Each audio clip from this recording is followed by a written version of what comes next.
būtu lēkājusi un tā tālāk, vai ne? Tieši tā, masas elastības koeficients un visādas citas burvīgas lietas. Tad lūk, un tagad ir būtiskais, runājot nevis par somām un, kā saka, elastību, bet runājot par psihi. Freida tēze ir tāda, ka arī cilvēka psihē nekas nenotiek pilnībā patvaļīgi. Arī tur pastāv, kā saka, kaut kādas likumsakarības, kuras nosaka to, kā darbojas cilvēka apziņa. Iedomājieties, jūs tur, nezinu, sēžat bibliotēkā un lasat Horkheimeru un Adorno, piemēram, par lielu prieku. Jums liekas garlaicīgi un grūti to lasīt. Jūs paskatāties ārā pa logu, un tajā mirklī, kad jūs paskatāties ārā pa logu, jums ienāk prātā jūsu vecmāmiņa. Neatkarīgi no tā, vai viņa dzīvo vai mirusi, bet, tā teikt, viņa ienāk jums prātā. Ja? Jūs tā domājat, no kurienes? Tas kaut kāds stulbums, tā kaut kāda patvaļīga ideja. Vai ne? Kaut kas, kāds man te tagad sakars, tur mocoties ar Horkheimeru un Adorno, kāds man sakars ar manu vecmāmiņu. Ja? Freida tā pieeja saka gluži vienkārši to, ka nē, tas nav patvaļīgi. Arī tas, ka jums šādi it kā šķietam pilnīgi nejauši, vai ne?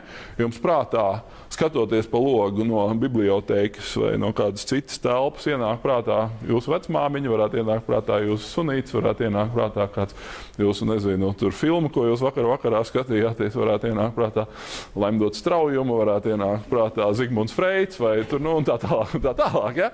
Ka tas nav patvaļīgi, ka tam visam ir kaut kādi savi cēloņi. Tas, ka mums liekas, ka tas ir patvaļīgi, ja? Ka kaut kāds stulbums ienāk prātā. Vai ne? Tas vienkārši liecina par to, ka mēs nesaprotam, kā tā psihe strādā. Vai ne? Tieši tādā pašā veidā, kā cilvēki, kas nesaprot fizikas likumus, arī nespēja saprast, kāpēc tā soma lido tieši tā. Ja? Bet tas nenozīmē, ka šādu likumu nebūtu. Tas nenozīmē, ka šādu likumu sakarību, pēc kuriem darbojas mūsu psihe, nebūtu. Mēs viņus vienkārši nesaprotam. Un tāpēc mēs arī domājam, ka mūsu apziņā parādās kaut kas tāds pilnīgi nejaušs. Vai ne? Tieši tāpat kā nekas nav nejaušs tajā, kā, piemēram, darbojas fizikas likumi, ja? Ka mēs, kā saka, soma, mēs nevaram, teiksim, tas ir daudz cietušās somas, kritiens ir ārkārtīgi grūti droši vien aprakstāms, kāpēc viņš bija tieši tāds, un jo tai somai specifiska forma, tur ir kaut kāda specifiska, kā saka, tur gravitācijas likuma un tā tālāk. Tas viss ir samērā grūti aprakstāms, bet principā tas ir aprakstāms. Tieši tādā pašā veidā, saskaņā ar Freidu, arī jebkura jūsu šāda te dīvaina ideja, vai ne, kas jums ienāk it kā šķietam nejauši prātā, arī ir aprakstām un ir analizējami. Vienkārši jums ir jāsaprot tie likumi, pēc kuriem darbojas cilvēka psihe. Un tieši tādēļ Freids arī ar to nodarbojās. Viņš mēģina atrast kaut kādus pamatlikumus, ja, pēc kuriem cilvēka psihe darbojās.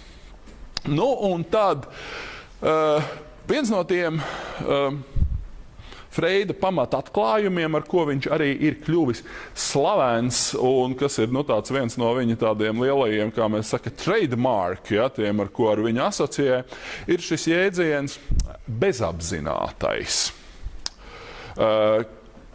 Ko latviski reizēm mēdz nepareizi tulkot kā zemapziņa. Nē, tas nav zemapziņa. Proti, tas ir bezapzinātais. Tas ir savā ziņā tas cilvēku apziņas saturs, kurš mums pašiem nav apzināts.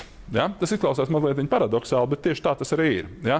Proti, tas, ko mēs savā tādā skaidrā prātā un racionālā ikdienas apziņā, ja, redzam un kontrolējam. Ja? Piemēram, jūs šeit sēžat, kā saka, jums ir kaut kāds šis apziņas fokus, vismaz lielākajai daļai tiem, kas nesērfo telefonos. Neskatieties ar tik bailīgām acīm uz mani, es neko jums personīgi negribu nodarīt. Es vienkārši pieminu, ka tādi arī ir. Vai ne?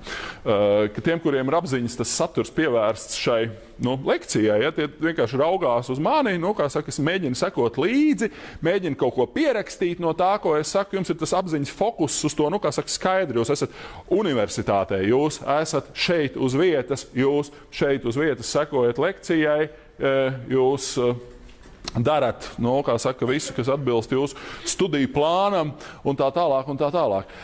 Tas, saskaņā ar Freidu, ir tikai samērā neliela šis te mūsu ikdienas, tā, kā saka, veselā, racionālā, skaidrā apziņa. Ja? Ka tā ir samērā neliela daļa no mūsu kopējās apziņas dzīves. Jo zem šīs, ja vēlaties aiz šīs mūsu apziņas ikdienas, tās racionālās dzīves, ir vesela virkne ar citiem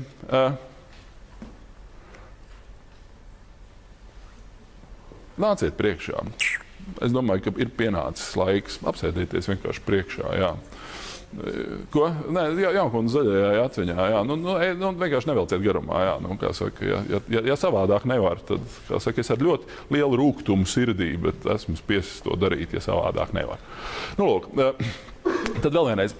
Atgriežoties pie tā, kas tika teikts, ja? Proti, ka tā mūsu ikdienas racionālā skaidrā apziņa, ja? Ir tikai daļa no mūsu kopējās apziņas dzīves, un mūsu apziņas dzīvē, ja psihē, darbojas vesela virkne ar mehānismiem, ko mēs nesaprotam un ikdienā nekontrolējam. Ja?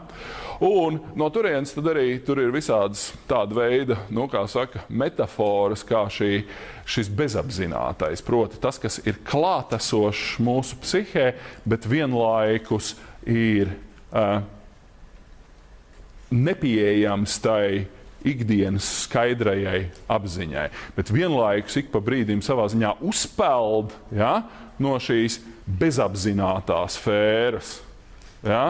Kā piemēram, tur tāpat atmiņas par vecmāmiņu, piemēram. Ja?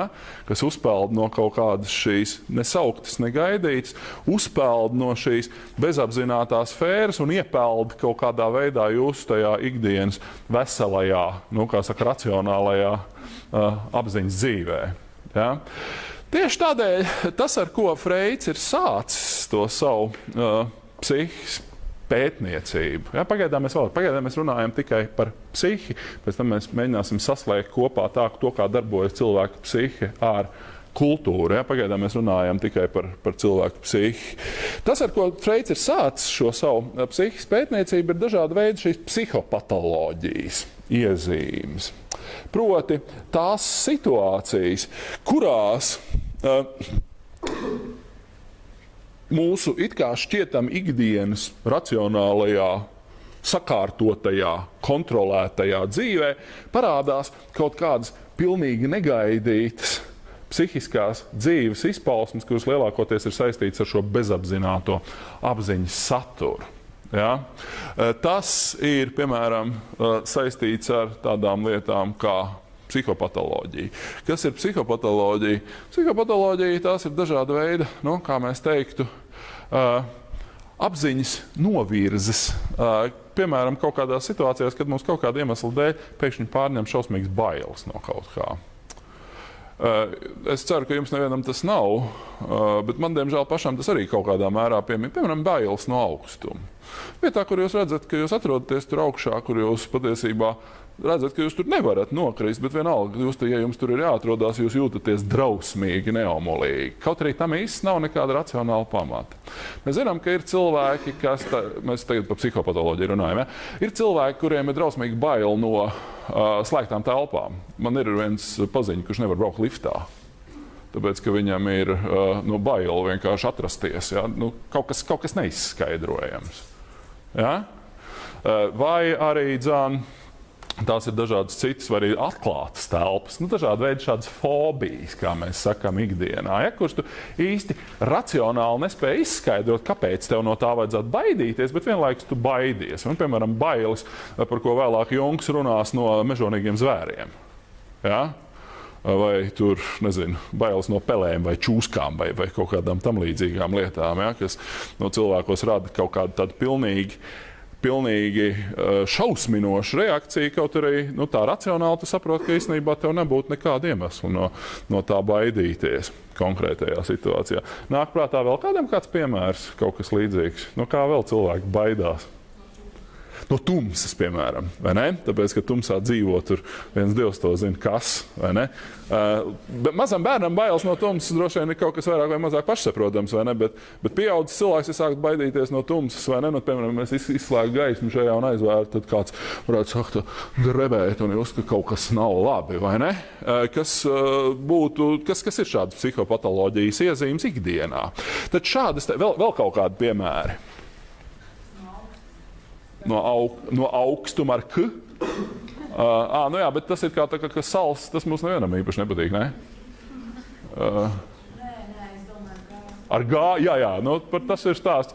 Uz šīm bailēm no augstuma, kā mēs to zinām, ir balstīta pat viena ļoti izcila filma, kas ir īstenībā tiek uzskatīta par vienu no visģeniālākajiem kinodarbiem Hitchcocka, kāds var pateikt.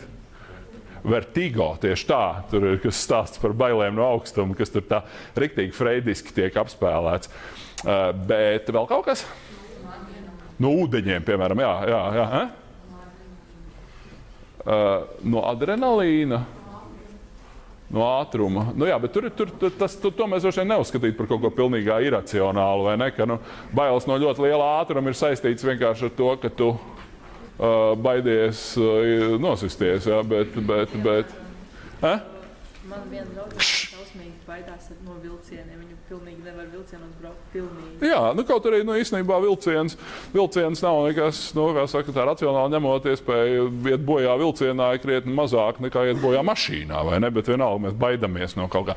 Tad lūk, dažādi šādi te veida fobijas, kuras, kā mēs to zinām, un Freids kā reiz ar to arī saskārās un ar to arī sāka tos savus pētījumus var pieņemt nevis vienkārši, es piemēram, baidoties no augstuma, es, piemēram, nebraucu, augšā kaut kādā Empire State Building vai kaut kādā turaidas tornī nekāpju augšā, tāpēc, ka es zinu, ka man tur būs riebīgi. Ja? Bet tas man dzīvi nesabojā. Bet mēs zinām, ka ir vesela virkne ar fobijām, ļoti iracionālām fobijām cilvēkiem, kas ļoti pamatīgi var cilvēkam sabojāt dzīvi.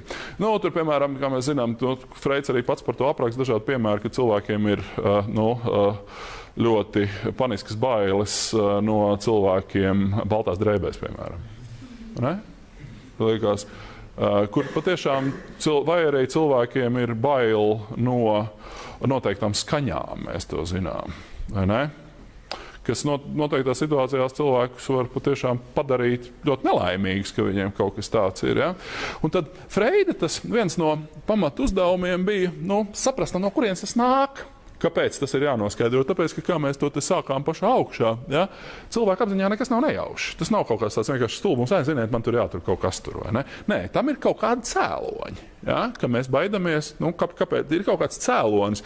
Saskaņā ar Freidu, kāpēc es baidos no augstuma, kāpēc tā jūsu draudzene baidās no vilcieniem, kāpēc kāds cits baidās no cilvēkiem baltās drēbēs, kāpēc kāds cits, un tā tālāk, ja? Tad lūk, šo cēloņu noskaidrošana tad arī ir tas, kas Freidu aicina pie, kā saka, jaunas psihiskas teorijas izstrādes, bet arī citas lietas, kas, protams, ir ārkārtīgi fascinējošas un kuras tad ļoti bieži arī tiek saistītas tieši ar Freidu šo psihoanalītisko pieeju. Tās ir, piemēram, tādas lietas kā pārteikšanās, kas tāpatās gadās mums visiem. Vai jums ir kaut kādas problēmas tur aizmugurē, vai kas ir? Zirneklis? Jā, redz, malacis zirneklis, vai ne? Ka parādījās tieši šajā laikā, jo kur varētu zirneklis varētu, starp citu, arī no zirnekļiem laikam cilvēki baidās diezgan, lieciet viņu mierā, viņš neko jums neizdarīs, ticiet man. Ja jūs gribat, jūs varat pārsēsties kaut kur citur, tāpēc, ka zirneklis tajā, ja viņš nav vienīgi tāds ļoti liels un spalvains, tad tas ir tāds zirnekļi, kas ēd putnus.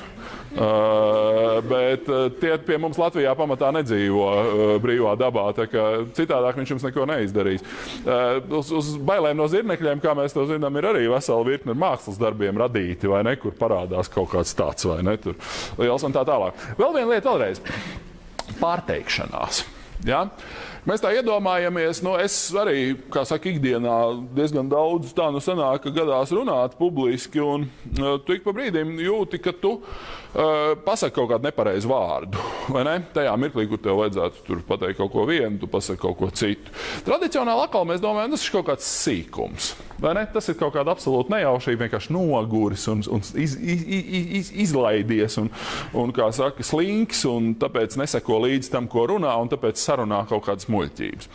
Bet Freida tā pieeja ir pavisam cita. Viņš saka, arī šāda pārteikšanās ļoti bieži liecina kaut ko par kaut kādiem cilvēku psihis, kā mēs teiktu, dziļākos slāņos notiekošiem procesiem,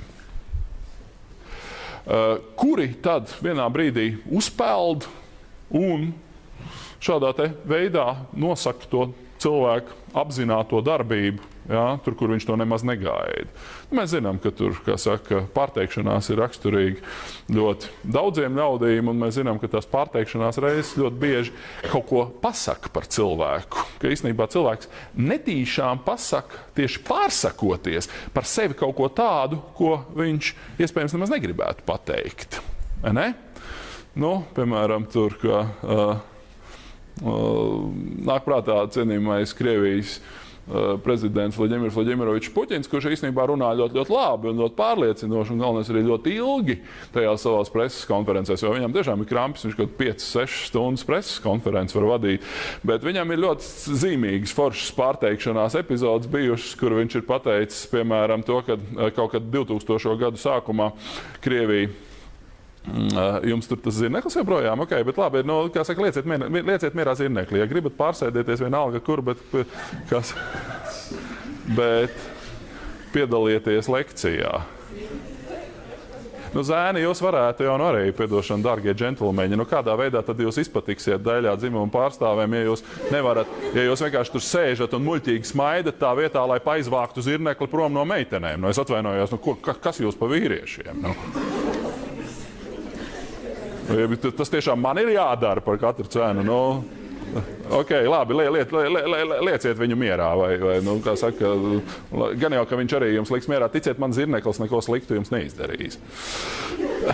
Lūk, kur Krievijas prezidents Vladimirs Puķins vienā kaut kādā epizodē, tad, kad Krievija bija atdevusi savus starptautiskos parādus, viņš bija pateicis frāzi, viņš gribēja teikt, мы никому не должны. Ja? Mēs nevienam neesam neko parādā.